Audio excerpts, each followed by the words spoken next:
उसके बाद हम डिस्कस कर लेते हैं इसेंशियल हार्डवेयर कंपोनेंट्स के, या वो कंपोनेंट जो हमारे यूज़ होते हैं, हार्डवेयर कंपोनेंट जिनकी मदद से जो है हमारा कंप्यूटर जो है कम्युनिकेट करता है। तो ऐसे कंपोनेंट्स, ऐसे हार्डवेयर कंपोनेंट जो हमारे कंप्यूटर सिस्टम के लिए इसेंशियल्स हैं, जिनकी मदद से जो हमारा यूज़र इनपुट करता है और वो हमारे आउटपुट तक जो है वो जनरेट होते हैं, डाटा जो है हमारा इंफॉर्मेशन में कन्वर्ट होता है। तो वो कौन से कंपोनेंट्स हैं, जो हमारे फिजिकल कंपोनेंट्स हमारे पास कौन से हैं जिसकी मदद से हमारा जो इनपुट है, जो हमारा जो डाटा है वो यूज़फुल इंफॉर्मेशन में कन्वर्ट होता है। या हमारे पास वो कौन से इसेंशियल कंपोनेंट हैं जिसकी मदद से हमारे जो है ये कंपोनेंट्स आपस में बात करते हैं या अपना डाटा जो है वो ट्रांसफ़र कर रहे होते हैं एक कंपोनेंट से दूसरे कंपोनेंट के पास, या एक सिस्टम से दूसरे कंपोनेंट दूसरे सिस्टम के पास। जो सबसे पहला हमारे पास हार्डवेयर कंपोनेंट है वो हमारे पास है इनपुट डिवाइस। इनपुट डिवाइस का मैंने आपको पहले भी बताया था कि हमारे पास इनपुट डिवाइस एक ऐसी डिवाइस होती है जिसकी हेल्प से जो यूज़र है हमारा वो इनपुट करवाता है, अपना डाटा जो है वो सबमिट करवाता है कंप्यूटर को। The data or instructions that are given to the computer are known as input. A hardware component that are used to take input or instruction to the computer is called input device. Data जो submit करवाया जाता है वो हमारे पास कहलाता है input, और जो डिवाइस हमारे पास यूज़ होती है इनपुट को लेने के लिए यूज़र से, वो हमारे पास कहलाती है इनपुट डिवाइस। अब वो कह रही हैं कि a personal computer would be useless if you could not interact with it. आपके पास कंप्यूटर पड़ा हुआ है लेकिन आप उससे कोई काम नहीं कर पा रहे, तो वो कंप्यूटर आपके लिए यूजलेस कहलाता है। इन अदर वर्ड्स, आप अपने कंप्यूटर से कोई आउटपुट जनरेट नहीं कर पा रहे, तो वो आपके पास जो है यूजलेस कहलाएगा। अब वो आउटपुट जनरेट किस तरह से नहीं हो पा रही, आप जो है इनपुट डिवाइस को यूज़ नहीं कर पा रहे। तो हमारे पास, अगर हम इनपुट डिवाइस को यूज़ ही नहीं कर पा रहे, तो ऐसे कंप्यूटर का हमारे पास फ़ायदा क्या है? हमारे पास कंप्यूटर कहलाएगा यूज़लेस, क्योंकि इंटरेक्शन जो है वो हमारी स्टार्ट होती है इनपुट से। बताया हुआ है कि हमारे पास कौन कौन सी इनपुट डिवाइसेस हैं जो हमारे पास मोस्ट कॉमनली यूज़ हो रही हैं अपना जो है टेक्सचुअल डाटा लेने के लिए। वो हमारे पास है कीबोर्ड। कीबोर्ड की हेल्प से जो है हम डाटा ले लेते हैं, लेटर, नंबर। जो हमारे पास दूसरी टाइप है इनपुट डिवाइस की, वो हमारे पास है माउस। माउस की मदद से आप क्या करते हैं, आपके पास जो ऑन स्क्रीन मेन्यूज बने हुए होते हैं, उन ऑन स्क्रीन मेन्यूज के ऊपर आप डबल क्लिक, सिंगल क्लिक के जरिए जो है आप उनको ओपन कर रहे होते हैं या फिर सिलेक्शन कर रहे होते हैं माउस बटन की हेल्प से। कीबोर्ड एंड माउस के बाद जो आपके पास एक और डिवाइस है जो हमारे पास यूज़ हो रही है इनपुट लेने के लिए, तो जब आपका यूज़र वॉइस की फॉर्म में कोई इनपुट देना चाहता है, वो आप यूज़ करता है microphone. Microphone enables you to input your voice और म्यूजिक एज डाटा। उसके बाद जो हमारे पास एक और इनपुट डिवाइस की टाइप है वो हमारे पास है डिजिटल कैमरा। डिजिटल कैमरा जो है आपके पास डिजिटल फॉर्म में जो है आपसे डाटा को लेता है इन इनपुट फॉर्म। जो हमारे पास एक इनपुट डिवाइस की एक और टाइप है वो है आपके पास ट्रैक बॉल। ट्रैक बॉल है एंड टच पैड है जो हमारे पास यूज़ होते हैं as an input device. Track ball जो है आपके पास सेम जो है माउस की तरह की एक इनपुट डिवाइस होती है। इसमें फ़र्क सिर्फ इतना सा होता है कि आपका जो कीबोर्ड, आपका जो माउस है, माउस के आपके जो वो जो आपके पास पहले पुराने वाले माउस होते थे, तो उसकी उस माउस के जो नीचे है ना आपके पास एक बॉल लगी हुई होती थी। तो जैसे जैसे आप अपनी माउस को मूव करते, आपकी जैसे जैसे आपकी जो है ना वो बॉल मूव करती थी ना, वैसे वैसे जो है आपका स्क्रीन पे जो है पॉइंटर मूव करता था। उसी तरह से जो ट्रैक बॉल है, ट्रैक बॉल में जो आपकी बॉल लगी हुई है वो आपकी उसके नीचे नहीं लगी हुई होती, वो आपकी ट्रैक बॉल जो है वो आपके डिवाइस के ऊपर लगी हुई होती है। आप फिंगर्स के थ्रू जो है उस बॉल को जो है वो रोटेट करते हैं, जैसे जैसे आपकी बॉल रोटेट करती है वैसे वैसे जो है आपका स्क्रीन पे जो है आपका माउस है या जो आपका पॉइंटर होता है वो मूव कर रहा होता है। टच पैड जो है आपके लैपटॉप में यूज़ हो रहा होता है, यूज़ होता है आपके लैपटॉप में। लैपटॉप के ऊपर जो है आप अपनी जो आपको जो टच पैड है उसके ऊपर आप अपने फिंगर को मूव करते हैं और मूव करते हुए जो है आप इनपुट कर रहे होते हैं with the help of left click and right click. Scanner आपके पास एक अनदर एग्जांपल है जिसकी मदद से आप जो है अपना प्रिंटेड टेक्स्ट, आपका जो प्रिंटेड डॉक्यूमेंट्स होती हैं, आपकी जो इमेजेस होती हैं, उनको आप डिजिटल फॉर्म में कन्वर्ट करते हैं स्कैनर की हेल्प से। ये हमारे पास जो है डिफरेंट दिखाई हुई हैं टाइप्स ऑफ इनपुट डिवाइसेस जिनकी मदद से जो है आप इनपुट सबमिट करवाते हैं कंप्यूटर को। माइक्रोफोन है, डिजिटल कैमरा है, माउस है, कीबोर्ड है, टच पैड है एंड स्कैनर है। जब आपके पास इंफॉर्मेशन आ गई, इंफॉर्मेशन आपका जो आपने इनपुट डिवाइसेस ने डाटा को सबमिट करवा दिया, तो दूसरा जो आपके पास हार्डवेयर कंपोनेंट है वो है हमारे पास सिस्टम यूनिट। अभी सिस्टम यूनिट क्या होता है, आपका जो कंप्यूटर है, आपके कंप्यूटर की राइट साइड पर एक बॉक्स पड़ा हुआ होता है या एक केस पड़ा हुआ होता है, केस बॉक्स पड़ा हुआ होता है, वो हमारे पास कहलाता है सिस्टम यूनिट।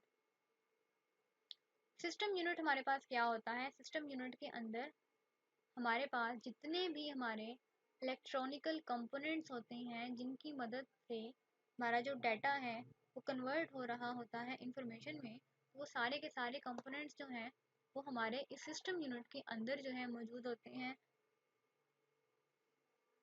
ये सारे जो आपके इलेक्ट्रॉनिक कंपोनेंट्स होते हैं वो सिस्टम यूनिट के ऊपर, सिस्टम यूनिट के अंदर किस तरह से कनेक्ट होते हैं, तो आप अगर इसको ओपन करेंगे सिस्टम यूनिट को, इस सिस्टम यूनिट के अंदर आपके पास एक बोर्ड होगा, उस बोर्ड को आप कहते हैं मदरबोर्ड। उस मदरबोर्ड के ऊपर जो है आपके वो जितने भी कंपोनेंट्स हैं वो आपस में कनेक्ट हो रहे होते हैं और आपस में कम्युनिकेशन कर रहे होते हैं। आपके जितने भी आपके कंप्यूटर के जो कंपोनेंट्स हैं वो उस मदरबोर्ड के ऊपर जो है आकर कनेक्ट हो रहे होते हैं। आपका जो मदरबोर्ड है आप इसको जो है सिस्टम बोर्ड भी कह सकते हैं, और ये हमारे पास एक कम्युनिकेशन मीडियम होता है for the entire computer system. और आपके किसी भी कंप्यूटर सिस्टम जो है सिस्टम यूनिट के विदाउट जो है एग्जिस्ट नहीं कर सकता। इन अदर वर्ड्स आप ये कह सकते हैं कि अगर आपने कंप्यूटर सिस्टम में वर्किंग करनी है तो उसके अंदर जो है आपका सिस्टम यूनिट होना वो जो है बहुत ज़्यादा इम्पोर्टेंट है, इवन इसेंशियल है। सिस्टम यूनिट के विदाउट जो है आप कोई काम कर ही नहीं सकते कंप्यूटर सिस्टम में। अब हमारे पास जो सिस्टम यूनिट का काम है, एक तो उसके सारे जो है कंपोनेंट्स हैं उसको आपस में कनेक्ट करवा रहा है ऑन दी मदरबोर्ड। कनेक्टिविटी के अलावा जो हमारे पास सिस्टम यूनिट का यूज़ है वो हमारे पास इसके दो यूज़ हैं। नंबर वन जो है हमारे पास है, इसका काम है प्रोसेसर। आपको जो मदरबोर्ड है, मदरबोर्ड के ऊपर आपको एक छोटा सा कंपोनेंट लगा हुआ होता है बॉक्स की फॉर्म में, वो हमारे पास कहलाता है सीपीयू। ये जो सीपीयू होता है ये सारी की सारी प्रोसेसिंग कर रहा होता है हमारे कंप्यूटर की, क्योंकि ये हमारी जो है प्रोसेसिंग कर रहा होता है पूरे के पूरे कंप्यूटर की। इसको हम ब्रेन ऑफ द कंप्यूटर भी कहते हैं। जितनी भी कैलकुलेशन होती हैं वो हमारी करवाता है सीपीयू। तो सीपीयू के भी हमारे पास जो सीपीयू है वो हमारे पास बहुत ज़्यादा इम्पोर्टेंट कंपोनेंट है, और हमारे पास जो कंप्यूटर है वो एग्जिस्ट नहीं कर सकता, वर्क नहीं कर सकता सीपीयू के विदाउट। तो आप ये कह सकते हैं कि किसी भी कंप्यूटर के अंदर सेंट्रल प्रोसेसिंग यूनिट, आपका ये जो छोटा सा कंपोनेंट है सीपीयू, इसका होना ज़रूरी है, क्योंकि आपकी जितनी भी कैलकुलेशन है वो आपका ये सीपीयू कर रहा होता है। और प्रोसेसर आपके पास होता है सिस्टम यूनिट में। प्रोसेसर के साथ साथ जो है आपका जो दूसरी चीज़ जो है आपकी जो बहुत ज़्यादा इसेंशियल है वो हमारे पास है मेमोरी। अब मेमोरी हमारे पास क्या होती है, मेमोरी हमारे पास एक टेम्पोरेरी स्टोरेज होती है हमारे पास वो टेम्परेरी स्टोरेज हमारे पास क्या करती है कि आपके पास जो प्रोसेसर में डाटा आता है, जो आपके पास इनपुट आ रही होती हैं, उसको प्रोसेसिंग करवाने के लिए कहीं ना कहीं पर जो है आपको उसको स्टोर करवाना पड़ रहा होता है। इन अदर वर्ड, प्रोसेसिंग करवाने के लिए आपको उसका डाटा कहीं पे स्टोर करवाना पड़ता है। तो वो जो डाटा हम स्टोर करवाते हैं वो हम मेमोरी में जो है उसको स्टोर करवा देते हैं। तो हमारे पास जो सिस्टम यूनिट के जो मेन काम है, नंबर वन है वो है प्रोसेसर। सेकंड वन है हमारे पास उस टास्क से रेलिवेंट, उस प्रोग्राम से रेलिवेंट जो हमारा प्रोसेसर में एग्जीक्यूट हो रहा है, उससे रेलिवेंट डाटा को और इंस्ट्रक्शंस को कहीं पे स्टोर करना। तो जो हमारे पास जो सेकंड हमारा जिसका यूज हो रहा है वो है memory. A computer need a place to store data before to execute it. Every time जब हम कोई डाटा को जो है एग्जीक्यूट करना चाह रहे हैं प्रोग्राम को, तो उसको हमें कहीं ना कहीं पे स्टोर करवाना पड़ता है। तो स्टोरेज के लिए जो हार्डवेयर कंपोनेंट हम यूज़ कर रहे हैं वो हमारे पास कहलाता है मेमोरी। मेमोरी हमारे पास जो है एक ऐसा हार्डवेयर कंपोनेंट है जो हमारा डाटा एंड इंस्ट्रक्शंस को स्टोर करता है टू बी एग्जीक्यूटेड। जितनी देर के लिए आपका जो प्रोग्राम है एग्जीक्यूट होता है, उतनी देर के लिए हम जो है उसको स्टोर करवा देते हैं कहीं पर। तो हम उसको स्टोर कहाँ पे करवाते हैं, आपकी जो मेमोरी होती है मेन मेमोरी। इस मेमोरी को आपने सुना हुआ होगा कि आपके सिस्टम यूनिट में जो है आपके पास एक रैम लगी हुई होती है, एक रैंडम एक्सेस मेमोरी लगी हुई होती है। उस रैंडम एक्सेस मेमोरी का क्या काम होता है कि जितनी देर आपके सीपीयू में, आपके प्रोसेसर में प्रोसेसिंग हो रही होती है, उससे रेलिवेंट डाटा एंड इंस्ट्रक्शंस को वो स्टोर करवा देता है। जैसे ही आपके उस प्रोग्राम की एग्जीक्यूशन कंप्लीट होती है, तो उससे रेलिवेंट डाटा एंड इंस्ट्रक्शन जो रैम में मौजूद होती हैं उसको वो रिप्लेस कर देता है न्यू इंस्ट्रक्शंस एंड डाटा के साथ। जो हमारे पास जो न्यू प्रोग्राम आता है हमारी प्रोसेसर में, तो जो प्रीवियस वाला प्रोग्राम हमारा वहाँ से जब रिमूव करते हैं मैं उसमें से प्रोसेसर में से, तो उससे रेलिवेंट डाटा जो है हम मेमोरी से भी उसको डिलीट कर देते हैं। इसलिए जो है इस मेमोरी को, जो हमारे पास मेन मेमोरी होती है, इसको आप कहते हैं रैंडम एक्सेस मेमोरी या टेम्पोरेरी मेमोरी हमारे पास कहलाती है। कि जितनी देर आपकी इसकी एग्जीक्यूशन होगी प्रोसेसर में, उतनी देर ही उसके रेलिवेंट डाटा एंड इंस्ट्रक्शन को स्टोर करवाता है। अब जो है आप जो मेमोरी है, मेन मेमोरी भी हम इसी को कहते हैं, मेमोरी भी हम इसी को कहते हैं। उसके अलावा इसके लिए एक और नाम है मेमोरी के लिए, वो हमारे पास है प्राइमरी मेमोरी। तो जब भी आपके पास बात होती है मेन मेमोरी की, तो हमारे पास मेन मेमोरी को आप प्राइमरी मेमोरी भी कहते हैं, टेम्पोरेरी मेमोरी भी कहते हैं, या वोलाटाइल मेमोरी भी कहते हैं। इसको हम क्यों कहते हैं वोलाटाइल मेमोरी या टेम्पोरेरी मेमोरी? इसको हम इसलिए कहते हैं कि हमारे पास ये जो मेमोरी है, ये हमारे पास एक ऐसी मेमोरी होती है, इसका जो कंटेंट है वो हम थोड़ी देर के लिए सेव करते हैं, या हमारे पास जो इसका कंटेंट है ये हमारा लॉस्ट हो जाता है जैसे ही आपके कंप्यूटर को शट डाउन किया जाता है। The volatile memory that stores data and instruction of a program to be executed is also known as random access memory. तो ये हमारे पास जो टेम्पोरेरी स्टोरेज है, इसको आप रैम भी कहते हैं, प्राइमरी मेमोरी भी कहते हैं, टेम्पोरेरी मेमोरी भी कहते हैं, और वोलाटाइल भी कहते हैं। ये सारे नाम इसके इसलिए हैं कि हमारे पास ये एक ऐसी मेमोरी है जो हमारे पास कुछ टाइम के लिए सेव होती है। जैसे ही आपका कंप्यूटर शट डाउन होता है, तो इसके अंदर जितना भी आपका डाटा एंड इंस्ट्रक्शन होती हैं वो आपकी डिलीट हो जाती हैं। इसमें जो है आपका सिस्टम यूनिट दिखाया हुआ है अंदर से, ये आपका जो है सिस्टम यूनिट है। इस सिस्टम यूनिट के अंदर जो मैंने आपको बताया था कि इलेक्ट्रॉनिकल कंपोनेंट्स जो हैं वो सारे के सारे जो सिस्टम यूनिट के होते हैं, जिसके थ्रू जो है आपके कंप्यूटर में कम्युनिकेशन हो रही है, वो इस सिस्टम बोर्ड के ऊपर जो है आपके सारे के सारे कनेक्टेड होते हैं। अब इसके ऊपर जो है आपका ये पार्ट जो है ना, ये आपका मौजूद है सीपीयू। यहाँ पर जो है आपको नजर आ रहा होगा ये वाला बोर्ड जो है ऊपर भी दिखाया हुआ है, तो ये आपका है सीपीयू। सीपीयू के साथ जो है आपको इसका एरिया नज़र आ रहा होगा मेमोरी का।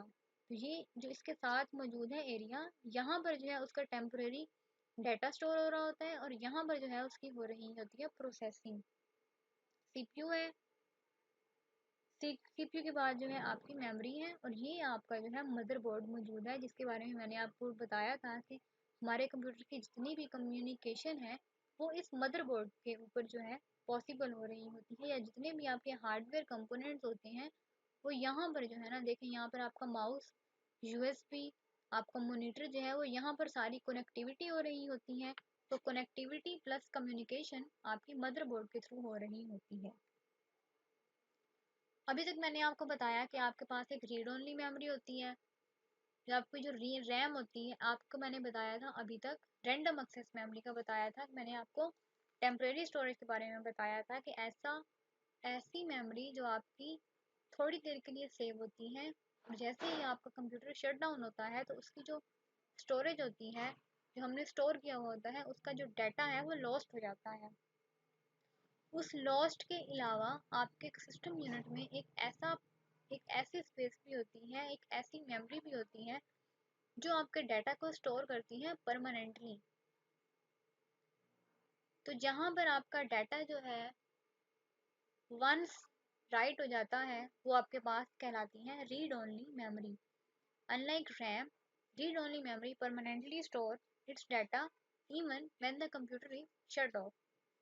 रीड ओनली मेमोरी में हमारे पास ऐसा ऐसा हमारे पास एक मेमोरी का टाइप है जिसका डाटा हमारा स्टोर रहता है, इवन आप कंप्यूटर को जब शट ऑफ भी कर देते हैं तो आपके पास जो रोम है इसको आप नॉन वोलेटाइल मेमोरी भी कहते हैं, क्योंकि इसका डाटा जो है वो लॉस नहीं होता जब आपका कंप्यूटर शट ऑफ होता है।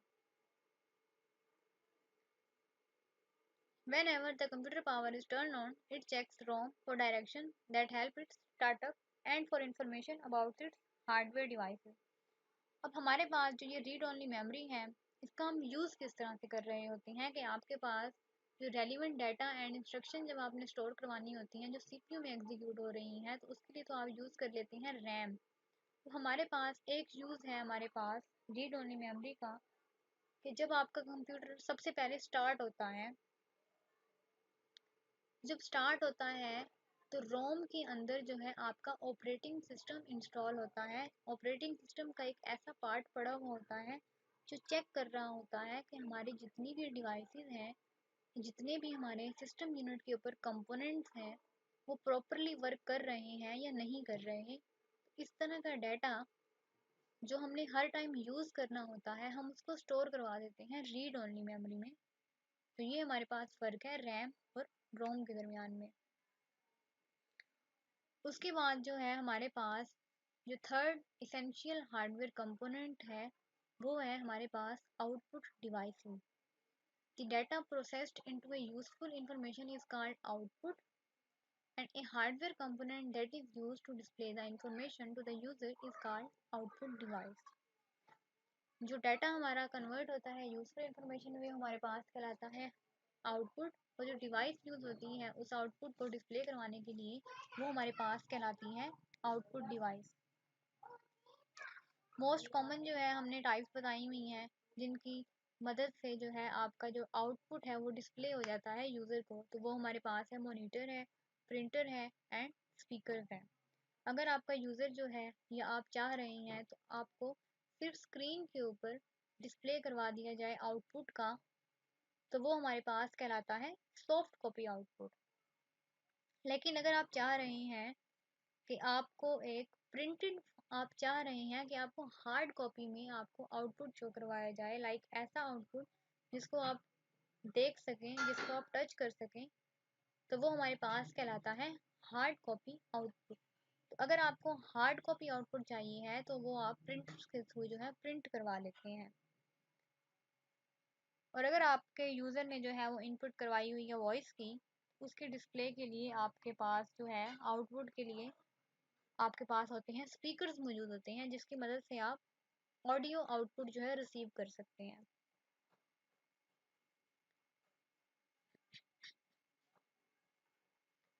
अब मैंने आपको बताया था कि आपके पास आपने जो है एक डाटा जो है आपने यूज़ कर ली, आपके पास इनपुट आ गई, इनपुट के बाद प्रोसेसिंग हो गई, प्रोसेसिंग से रेलिवेंट डाटा जो है आपने जो थोड़ी देर के लिए सेव करवाना था वो भी आपका सेव हो गया। सेव के बाद जो है आपने उसको आउटपुट करवा दी।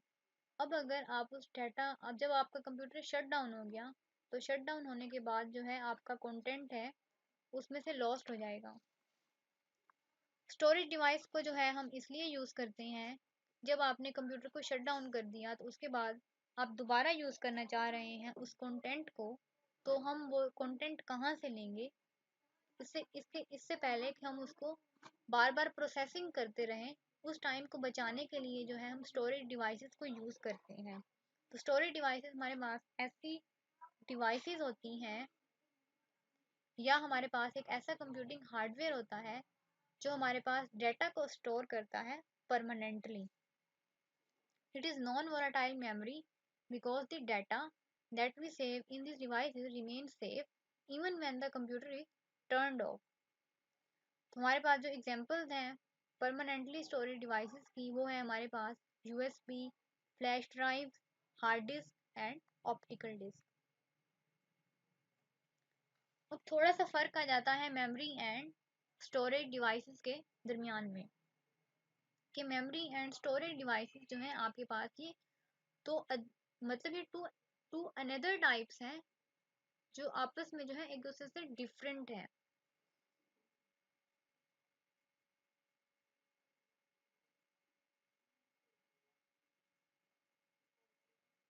तो इनके जो है फंक्शंस जो हैं आपके वो सेम है मेमोरी के एंड स्टोरेज के, लेकिन ये एक दूसरे से इन फंक्शंस के सेम होने के बावजूद ये एक दूसरे से डिफरेंट हैं।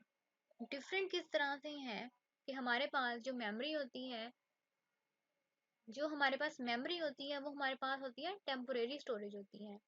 टेम्पोरेरी स्टोरेज के अलावा जो हमारे पास एक दूसरी टाइप है मेमोरी की, वो मैंने आपको पढ़ाई है रोम। जो रोम होती है उसके अंदर